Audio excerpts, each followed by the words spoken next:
What? Her words finally penetrated his subconscious and his fantasy world melted away. He'd been thinking aloud, and she'd misinterpreted his words. She thought he was interested in her. And why wouldn't she? She was most men's idea of a fantasy woman, all soft curves and blonde hair with a mouth as pink and tempting as sugar icing. There had been a time when he would have been interested himself, but that time seemed like an age away. His wife had tamed that side of him, the wild, restless side that had driven him to rip through life taking what he wanted. But now she was gone, and he had no one to please but himself, and invariably he didn't even manage that. Denied any sort of internal peace or personal satisfaction, he channeled all his emotions into his work. His writing came first. At his lowest point, it had saved him, which had made the fear that he might have lost it forever all the more acute. But he hadn't lost it. His gift had simply been lying dormant, waiting to be reawakened, and this woman had done that. The relief was profound. It was like a drowning man discovering the life preserver he'd thought he'd lost bobbing in the water right next to him. He grabbed it and hung on, determined not to sink back down beneath the murky water. His mind wouldn't stop racing. Was that his murderer's motivation? Had she lost someone and was intent on revenge? Or was she a psychopath with no conscience or emotion, someone incapable of empathy who used her looks as a trap? If there had been a notebook and pen in hand, he would have started scribbling right there.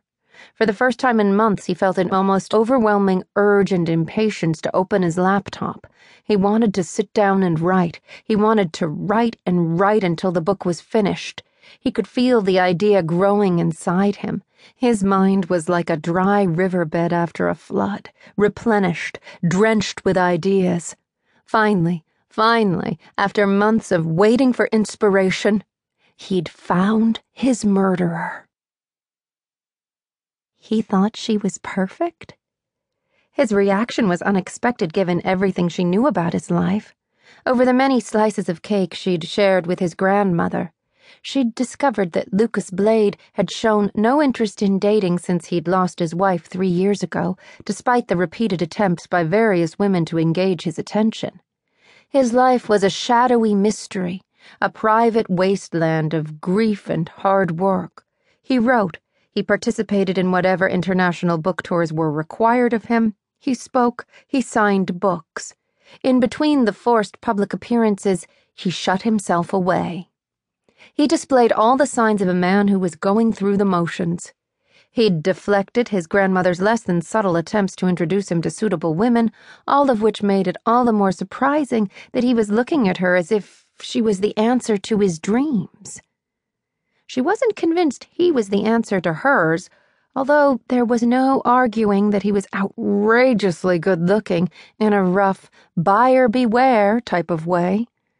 Was it insane to be attracted to someone who had just proved he could crush her like a bug? Having already discovered his strength, it surprised her that he was capable of the gentleness he was showing now, as he slowly stroked her face with skilled fingers. But it wasn't his touch that turned her knees to water. It was the raw hunger she saw in his eyes. "You really think I'm perfect?" The hunger was replaced by caution. "You have perfect bone structure." Perfect bone structure? She'd been told she had nice hair. She knew her figure was good. She would have added a few inches to her height if she'd had a choice, but apart from that, there wasn't much about herself she'd change. No one had ever mentioned her bones before.